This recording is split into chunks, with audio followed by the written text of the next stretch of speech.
Hey folks, I'm Mike and welcome to the Michael Rollins Show. Today we're talking to Benoit Finck, and you may know him as Finky. You have seen his videos, you may just not realize it. If you saw the video of the Dojo, where the dude is flying in the dojo and they're like flipping each other over top of the drone, that's Finky. If you saw the video of the longboarder where the longboarder reaches out and grabs the drone, that's Finky. Today, in today's video, we talk to Benoit about how to edit.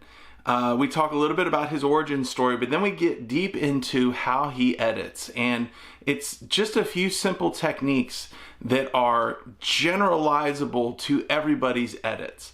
And I think you're going to get a lot out of it. I want to point out, before we go on, that if you like what I do here, I actually have a Patreon, which I'll link in the description below. And I don't want you to give because you feel like you're obligated to give, but it's $1 donation and it allows me to do a little bit more of this. It makes it easier. I'm also thinking about releasing podcasts of these videos in their entirety for Patreon subscribers only, but I haven't decided on that yet. So I would love to hear back from you if you think that that is a good idea.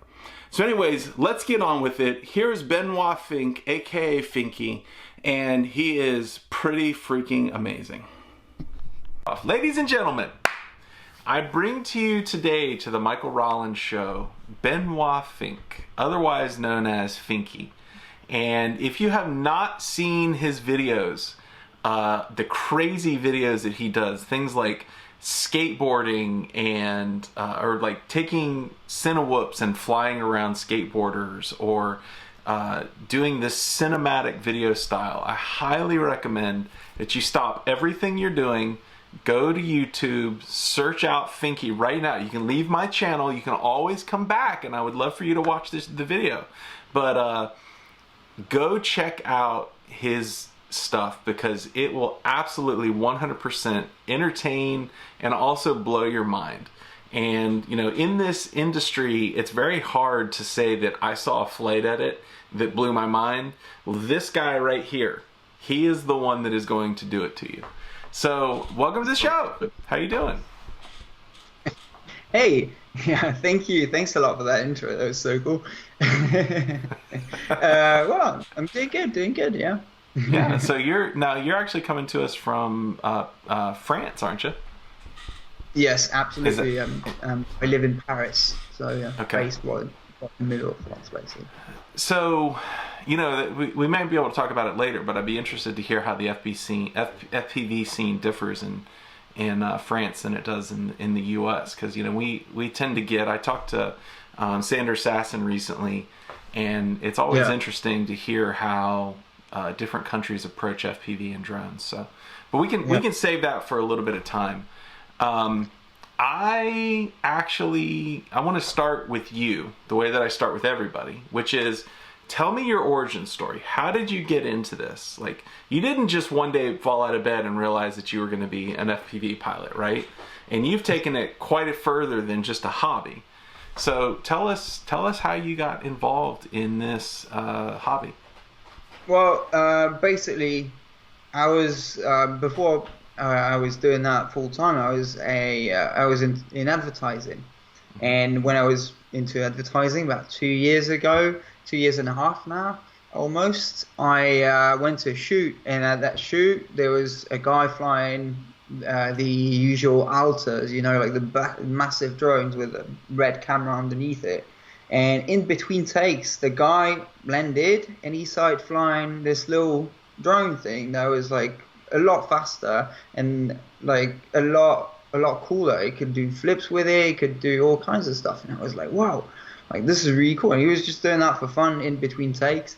So I went to see him and he was like, well, if you're interested in it, you should get a tiny whoop.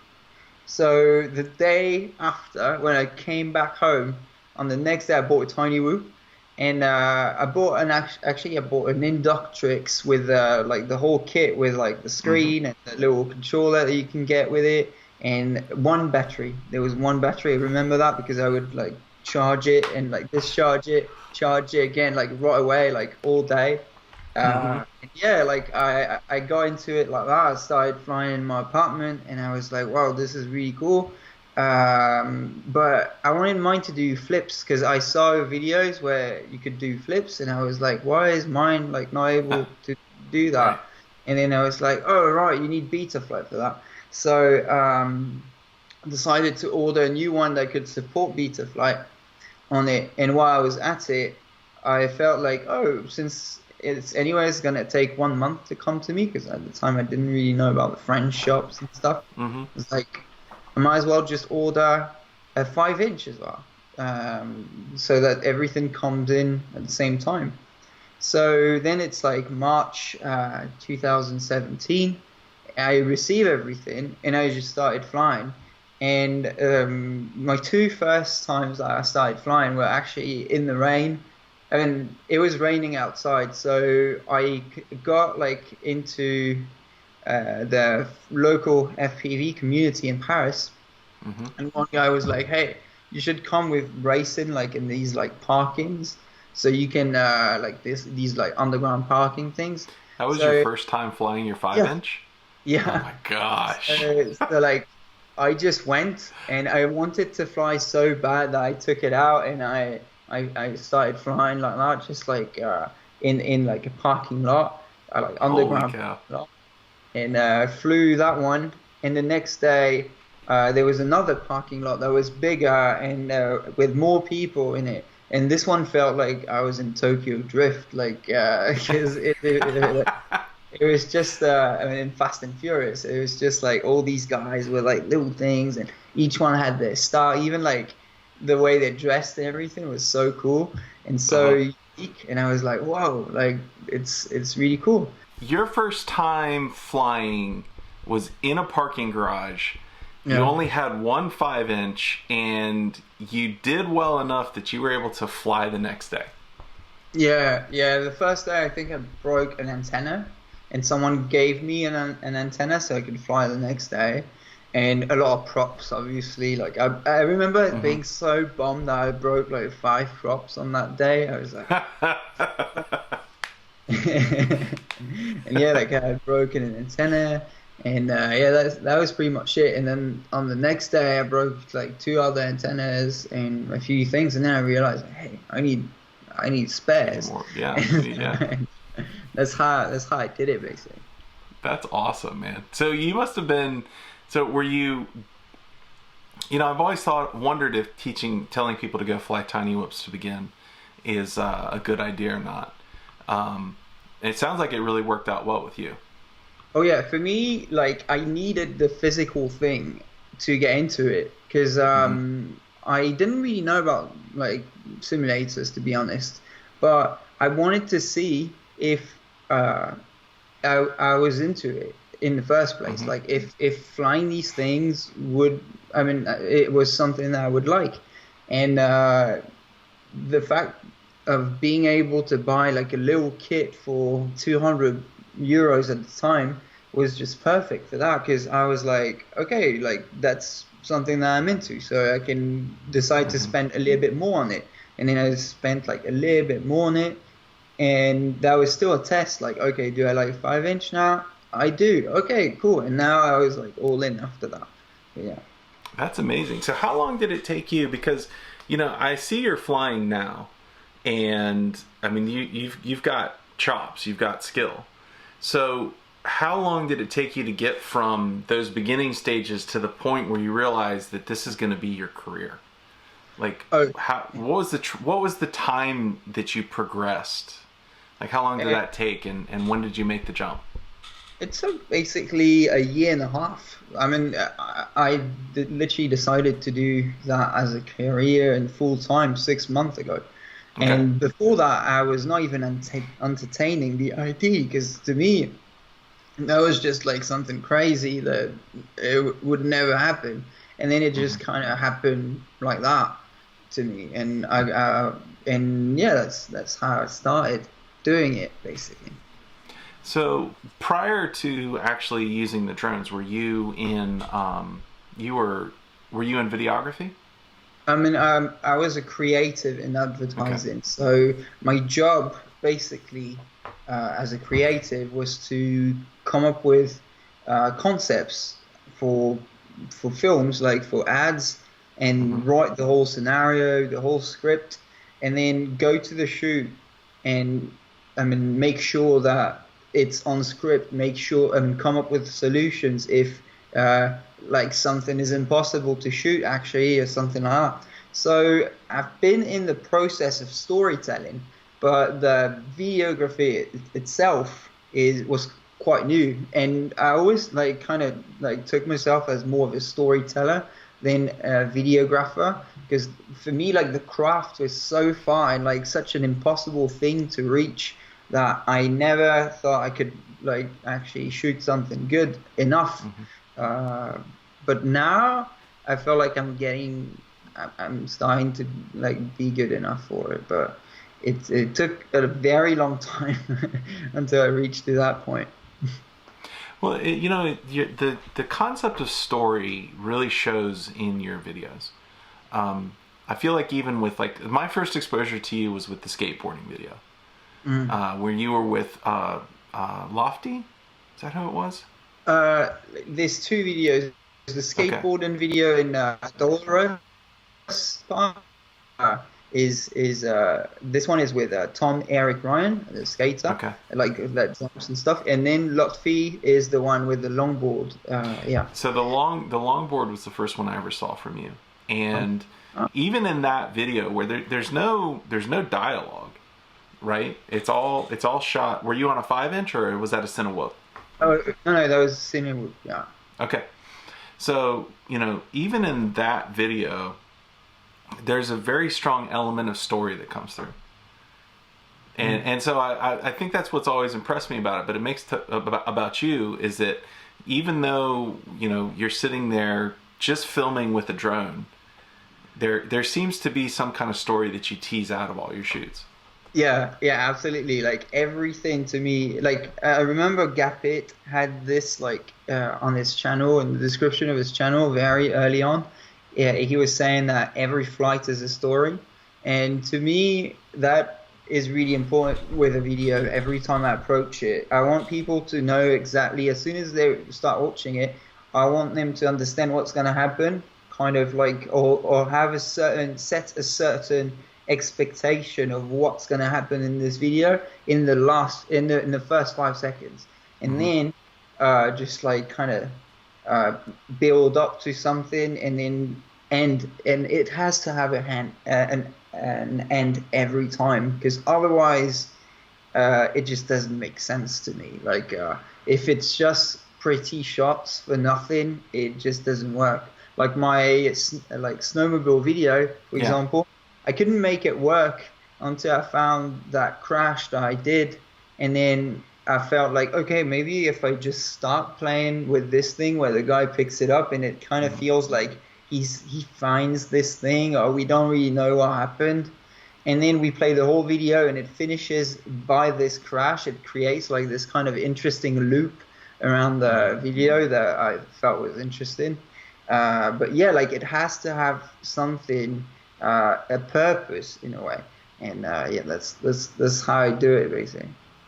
That is, it's funny because I watched the snowmobile video, and I definitely felt like, the video starts with the guy picking up the drone, and he's like swiping off the GoPro, right, and then you do go around, and there's all the really cool flying, really cool stunts from the snowmobilers, but then when you wrap it back around and you do bring in that pickup scene again, it feels like, oh, that's how we got here. Like I didn't even know that's what I was looking at, but that's how we got here. Yeah, exactly. Yeah, so I really dig that, because I said it at the beginning, which is that today it's very hard today to be wowed by flight videos. I don't typically, like, occasionally I'll watch something from Steel or I'll watch something from Drib, and I'll be like, man, I need to go fly right now. But by and large, when I watch other people's flight videos, it's like, oh, okay, well, this was interesting, but I didn't watch the whole thing, or I'm not really 100% on board with it, or, I'm critiquing their style. I'm not flowing along with them, right? But then when I watch your videos, I'm like, I'm really just watching flight edits here, in a sense. Mm-hmm. But they're not just flight edits. And I think that's why they're so engaging, is because they, you have a story in every one. And I think that's super compelling, and it comes out very, very well. Even the Puerto Rico video. Yeah, the Puerto Rico video is another example like that, where I kind of start with something, and then we discover the whole area. Right. And that was also one where it's funny because like this one I edited it. I actually gave it to an editor because I was like, okay, this is my big video, probably the best video that I'm gonna make the whole year. And I was so into it, and I was like, I gave it to a professional editor for a month and a half or 2 months. And I was like, you make me the best edit, please. Like, I'm going to give you just as much time as you want. You just work with me on this one. It should be great.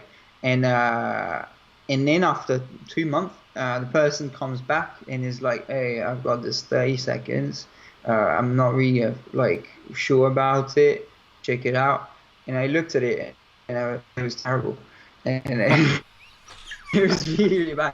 And I was like, damn, okay, I gave 2 months to that person to do it. And I was so frustrated. I said, listen, thanks for trying. I'm going to just pick back the hard drive with all the footage. And the next day, I just edited the whole thing in one day, just worked really hard on it. And that was it. That was the video. Because... and it was funny. I just had to do it myself somehow.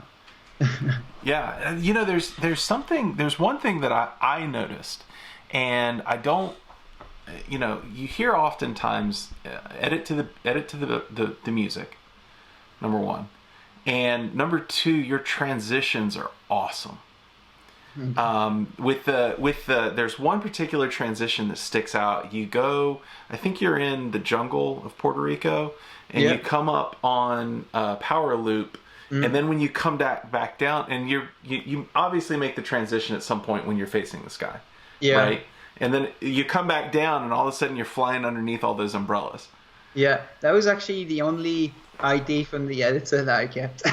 Oh, really? Yeah. That was so good. That one was so awesome. I was like, I'm definitely keeping that. Yeah, that was so good.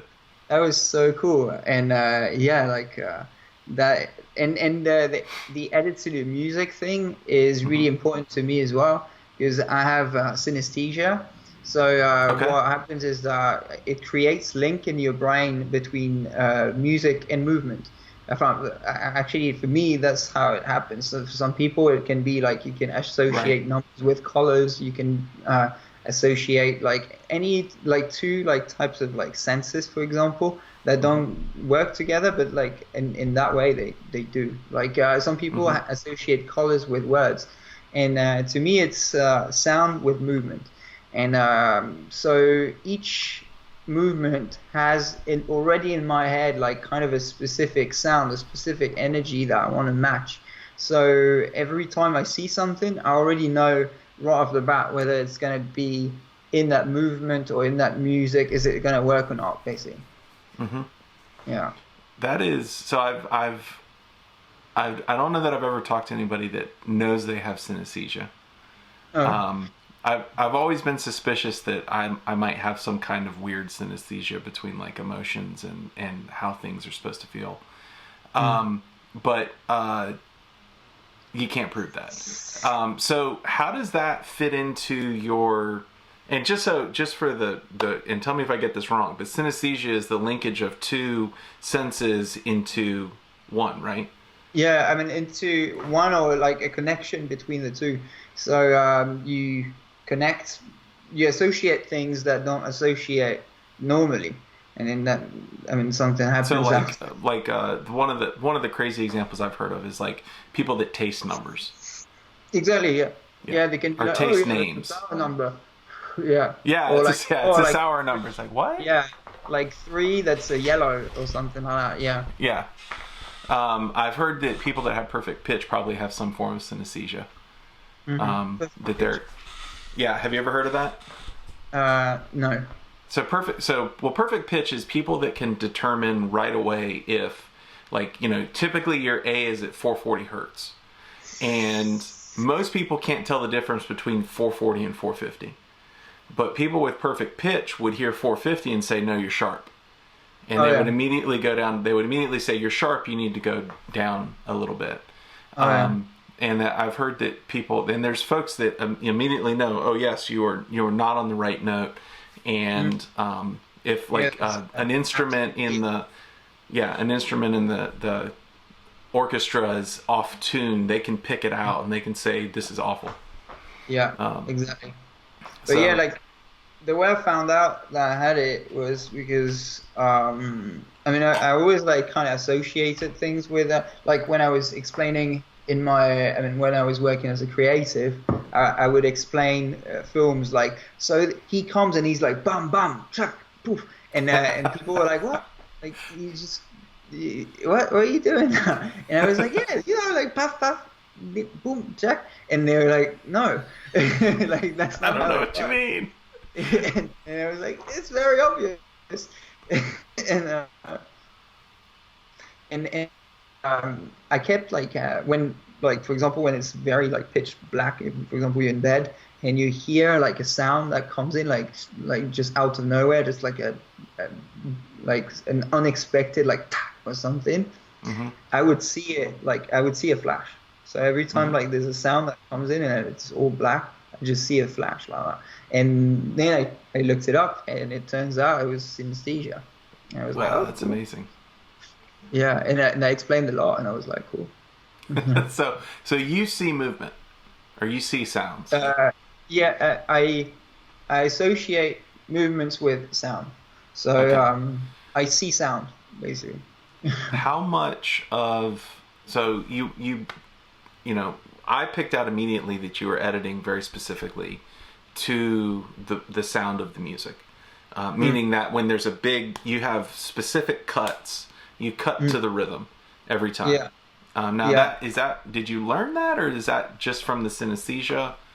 It just has to make sense for me, and like sometimes if it's not to the rhythm, it's not going to make sense. But sometimes I do it on purpose as well. I just like get it slightly offbeat to surprise people, because if you do it like on a rhythm, like you do like boom boom boom tack, and then you change every time there's that, like boom boom boom tack, boom boom boom tack, boom boom boom, people are gonna expect it, and then your edit becomes like predictable, and then your video doesn't work anymore because people just lose interest because you don't surprise them. So yeah, you need to have like that right balance between finding the right time and the right place to put everything. But then it comes with the whole video. Like sometimes I hear a song and I exactly know what video it's going to be on. Like the snowmobile video, for example, the guy sent me, like it was a guy that sent me out his music. And I listened to it and I was like, oh yeah, that's exactly like this moment in the song is exactly that shot. And I was like, yeah, I knew that I had to use it. Is that was that one of the shots that really stood out to me in the snowmobile video was when you were following the guy up off the jump and then came over top and fell back down. Oh yeah, that was a good shot. It was no, actually more of like the cruising ones in the beginning, like like the video goes like down down down down, and then the music says down down down down. So that on that one, like the dive, and then like the whole like chasing kind of music that's on it, and then like slowly we discovered the snowmobile. That's like I envisioned that like right away when I heard the song. I gotta say, I took a lot out of that video. I felt like there were some things that I learned better. The fact that you can listen to and personify the music and incorporate that into a story that you're telling with the drone is pretty amazing. And the fact that when Benoit films, everything is a story. It's not just a flight edit. Is really telling in the sense that his videos get massive acclaim. It's not just the amazing flying that he does. It is the story that is incorporated into it. So I hope you like that one. There will be more, and I'll talk to you guys later. Bye.